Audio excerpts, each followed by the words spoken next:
It didn't start with a press release, and it certainly didn't start with a royal decree. It started with a ghost. On a rain-soaked Tuesday morning in October 2025, the mailroom at ABC News in New York ground to a halt. Amidst the usual pile of corporate correspondence and fan mail, there sat a box. It was nondescript cardboard and battered with no return address and no postage stamp. Just a handwritten scrawl in shaky, frantic ink that read, "Special News Section, open immediately." Inside, buried beneath layers of bubble wrap, was not a bomb, but something far more explosive for the British monarchy. It was a leather-bound journal cracked from age and smelling of stale paper. Tucked inside the front cover was a note written in jarring green ink. "I served them. I heard what I shouldn't have. They destroyed my life to keep me quiet, but I can't take this secret to the grave."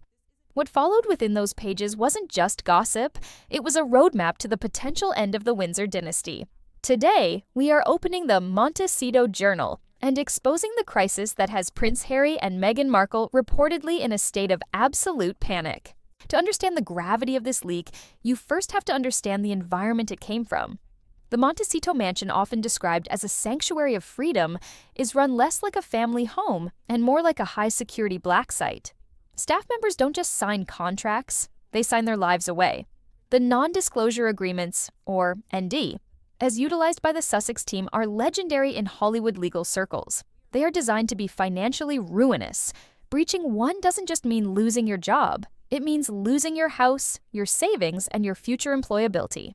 The author of this journal, an elderly housekeeper who we will call Sarah, knew this. She wasn't a disgruntled junior aide. She was a member of the inner sanctum, a woman who folded the laundry and dusted the nightstands. She witnessed the mask slip when the cameras were off. Her decision to mail this package wasn't an act of petty revenge. It was an act of desperation. According to investigators who later verified the handwriting, this woman had been fired without cause, stripped of severance, and threatened into silence. But she had seen something regarding the children, Archie and Lilibet, that weighed so heavily on her conscience, she risked total destruction to get the truth out. But what exactly was she guarding? The journal isn't a daily log of chores. It's a chronicle of escalating tension. The entries paint a picture of a home that is soundproofed against the world, but screaming on the inside. One entry dated from late one evening describes a chilling scene that sets the stage for everything that followed. Sarah had been moving through the upstairs corridor carrying a tea tray when she heard voices raised in the master's suite. It wasn't the bickering of a married couple, it was the sound of an interrogation. She describes pressing herself against the wall, terrified of being seen. Through the heavy oak door, she heard Prince Harry's voice, but the journal notes that he didn't sound like a prince. He sounded like a broken man. "Please, Meg," he was sobbing. "Just tell me the truth. I look at them and I feel it in my gut. Something is wrong." The response that followed was described as bone-chilling. Meghan didn't comfort him. She didn't reassure him. Her voice was low, sharp, and terrifyingly pragmatic. "Harry, stop it. You have to stay quiet.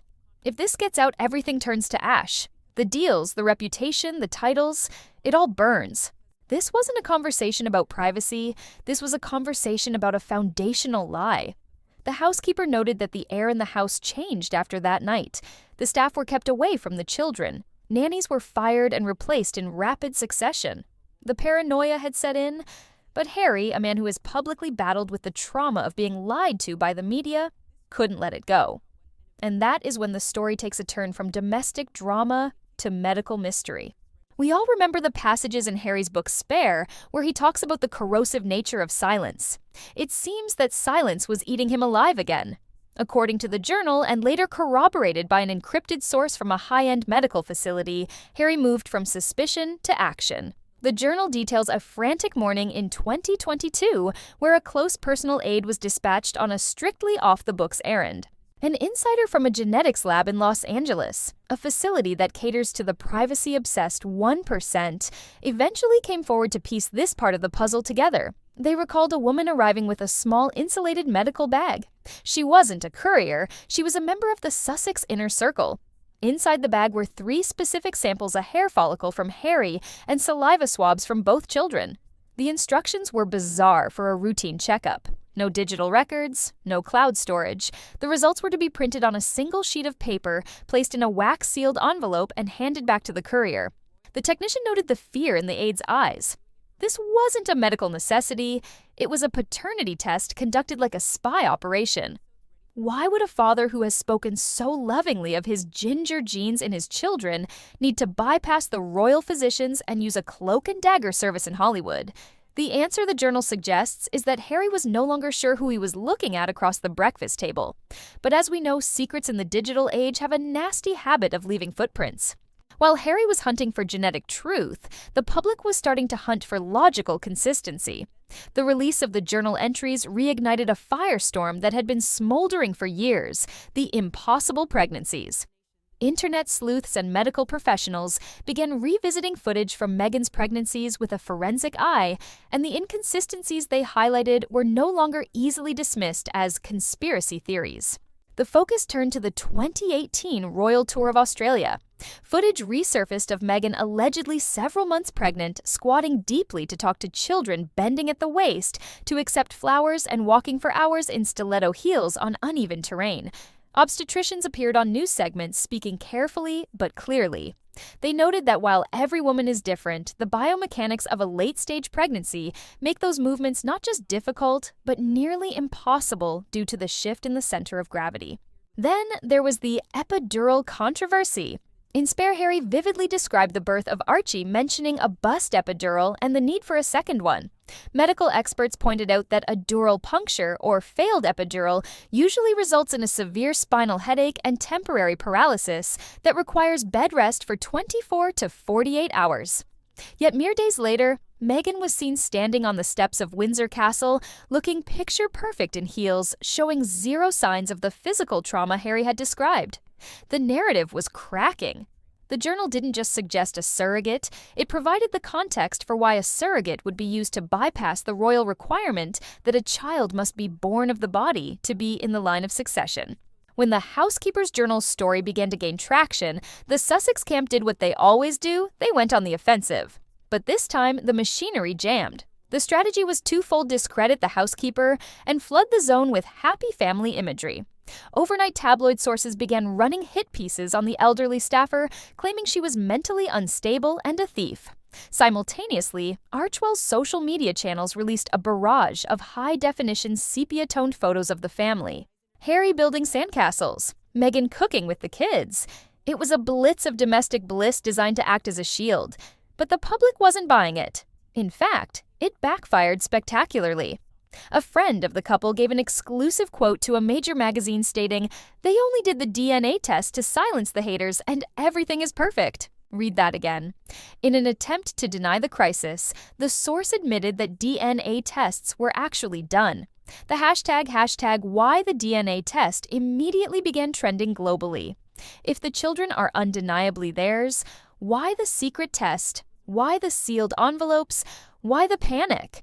Instead of putting out the fire, the PR team had essentially poured gasoline on the spark of suspicion. They had confirmed the one thing they needed to deny: that there was doubt within the marriage itself. Just when it seemed the story couldn't get darker, the audio bomb dropped. The housekeeper hadn't just written things down, she had hit record on her phone during one of the pivotal arguments. A digital news outlet known for vetting high-risk leaks published a 60-second clip that shattered the victim narrative Harry and Meghan had curated for 5 years. The audio is grainy, recorded through a door, but the voices are unmistakable. You hear Harry, his voice cracking with a mix of rage and devastation. "You kept it from me," he yells. "From the start, am I their father? Or am I just the prop you needed to get the title?" The pain in his voice is palpable. It's the sound of a man realizing his entire reality might be a fabrication. Then you hear Meghan. She sounds frantic, breathless. "Harry, you don't understand the stakes. This was the only way to protect them from your family. If the palace finds out they take everything, we lose the security, the money, the titles. Do you want that?" The recording ends with the sound of a slamming door. The internet broke. This wasn't speculation anymore. It was audio proof of a deception that went to the very heart of the British Constitution. This brings us to the most serious aspect of this saga. This isn't just about celebrity gossip. It is a matter of state. Archie is 6th in line to the throne. Lilibet is 7th. Their positions are enshrined in law. Under British constitutional law specifically, the rules dating back centuries, a royal heir must be a natural-born child of the parents. Surrogacy, while legal in the UK and US, complicates the line of succession.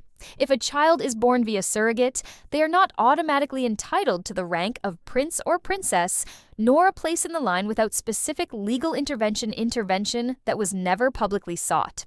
Constitutional scholars flooded the airwaves. If the children were born via surrogate and the palace was lied to, it constitutes a fraud against the crown. The silence from Buckingham Palace was deafening. There was no statement of support for Harry and Meghan, just a brief icy release.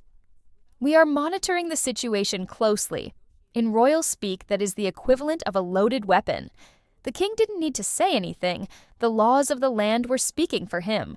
The journal had exposed a potential illegitimacy that could erase the Sussex children from royal history entirely. The fallout was swift, brutal, and financial, but the true sting wasn't just in the bank account, it was in the social standing. The Sussex brand, built entirely on their access to the elite, evaporated overnight.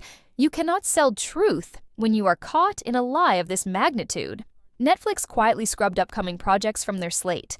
Spotify, having already parted ways, reportedly deleted the couple's contact information from their internal directories. But the most humiliating blow came from the very people Meghan had worked so hard to court the Hollywood A-list. According to insiders in Montecito, the freeze-out was absolute. The dinner invitations from the Clooneys stopped coming. The text messages to Oprah went unanswered.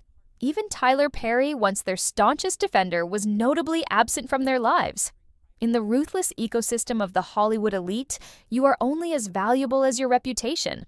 Once the Sussexes became a liability, a pair who might be secretly recording conversations or faking medical records, they became radioactive. The $14 million mansion wasn't just a home anymore. It had become a silent, lonely fortress where the phones simply stopped ringing. While Meghan battled the silence in California, Harry was facing a different kind of nightmare in London.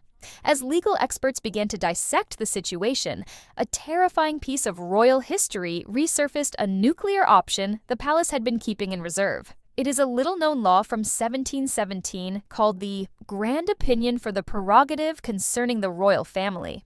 This ancient law, which has never been repealed, technically grants the reigning monarch legal custody of all minor grandchildren. This means that in the eyes of the British legal system, King Charles III has the final say over the upbringing, travel, and residence of Prince Archie and Princess Lilibet. For years, the king had chosen not to enforce this, hoping for peace. But with the legitimacy of the line of succession now in question, palace insiders suggest the gray suits advised the king to prepare the paperwork. Harry realized too late that he wasn't just facing a divorce, he was walking into a diplomatic trap. If he tried to fight Meghan for custody in a U.S. court, he would lose. But if the king invoked the 1717 prerogative, the children could technically be recalled to the UK as wards of the crown. Harry was caught between two empires, the unforgiving American legal system and the ancient, immovable power of the British monarchy. He was no longer a husband or a father making choices. He was a pawn in a constitutional chess match. He had no hope of winning. There was no dramatic courtroom confrontation or heartbreaking public confession at the conclusion of this narrative. The storm eventually dissipated after months of non-stop turmoil, leaving behind a ruined landscape. Harry started spending more and more time in the UK, finding a broken but familiar peace with the family he had left behind.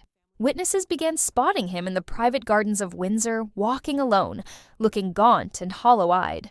He was occasionally seen with his brother, Prince William, but the body language was stiff, the distance between them measured in miles of hurt rather than feet. He didn't seem joyful, but he was calm, the calmness of a man who has lost everything and has nothing left to fear. Meanwhile, Meghan remained in Montecito, effectively a hermit behind the high gates of the estate. She attempted a soft launch of a lifestyle blog about healing and forgiveness, but the public reaction was savage. The comment sections were flooded not with adoration, but with emojis of tape recorders and DNA helixes. The feminist icon had turned into a cautionary tale about the dangers of ambition untethered from truth. The Montecito Journal did more than just expose a celebrity secret. It pulled the curtain back on the true cost of the Sussex defiance. The housekeeper who sent that box didn't just leak a story. She punctured a meticulously crafted balloon. What we are left with is a tragedy of Shakespearean proportions.